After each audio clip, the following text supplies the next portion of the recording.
If you've ever used a copy machine to make enlargements or reductions of images, you're already familiar with the concept of scale. Just like we can make our images larger or smaller by using a copy machine, we can make our geometry larger or smaller by using the scale command. On my screen, I have a drawing of 3 chairs. Let's reduce this chair on the left down to half its current size. To do that, I'll use the scale command. Scale is located in the Modify panel of the ribbon.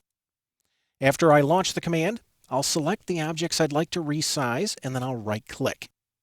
Next, I'll select my base point. The base point is the point about which my part is going to get larger or smaller. I'm going to select the end point right here. And notice as I drag my cursor, I get the rubber band effect. At this point, I could free pick a point on screen to resize this geometry, or I could enter a value. Now, the default value is 1, and 1 represents no change. It's a 1-to-1 scale. To make this geometry half as big, I'm going to use a scale factor of 0.5, and I'll hit enter. Let's make another change. This time I'm going to make this chair on the right twice as big as its current size. To do that, I'll press the space bar to relaunch the scale command.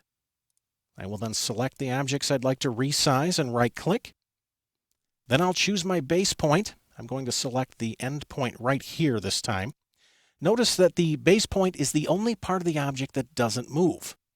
By choosing my base point at the end of this leg, I can ensure that my chair will always remain sitting on this horizontal line.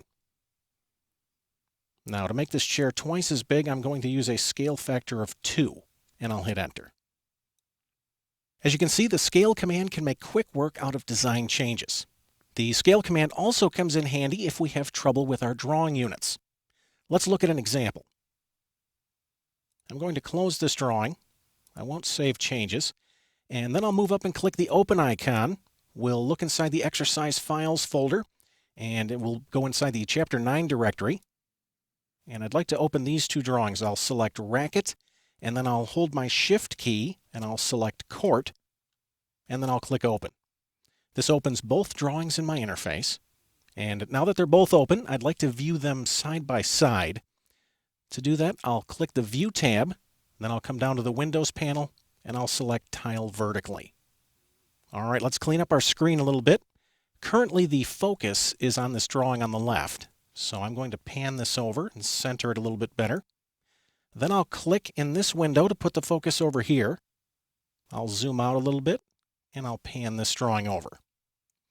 Now, this drawing on the right represents a standard tennis court, and this drawing was created such that each unit equals 1 foot. Let's verify that quickly. I'll open up the application menu. I'll come over to Drawing Utilities, and I'll select Units. We can see that right there. Each unit equals 1 foot. Let's click OK. Now I'll click in this drawing on the left. We'll take a look at this one. This drawing represents a standard tennis racket, and this drawing was created such that each unit equals 1 inch. Once again, we'll verify that quickly. We can see that right there. I'm going to click to select this geometry, and then I'll click and hold on a highlighted portion, and I'll drag this into the other drawing. And notice the problem. The tennis racket is huge. You see, AutoCAD only sees units. In this drawing, the racket measured 26. Well, that 26 represented 26 inches. When the racket came over, it still measures 26, except in this drawing, it's 26 feet, which is 12 times larger than it needs to be. To correct this geometry, I'm going to use the Scale command. So I'm going to jump back to the Home tab. I'll launch Scale, and I'll select my racket and right-click. I will use the endpoint down here for my base point.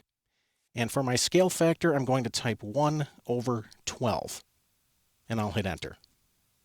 Then I'll launch the Move command, and I'll select my racket and right-click. I'll pick it up from any endpoint, and then I'll zoom over on the right side of the drawing because I have another racket over here, and I'll click and place my scaled racket right next to it. And as you can see, the geometry is now appropriately sized for this drawing. Whether we need to resize our entities as part of a design change or to correct a difference in drawing units, we can accurately make our geometry larger or smaller by using the Scale command.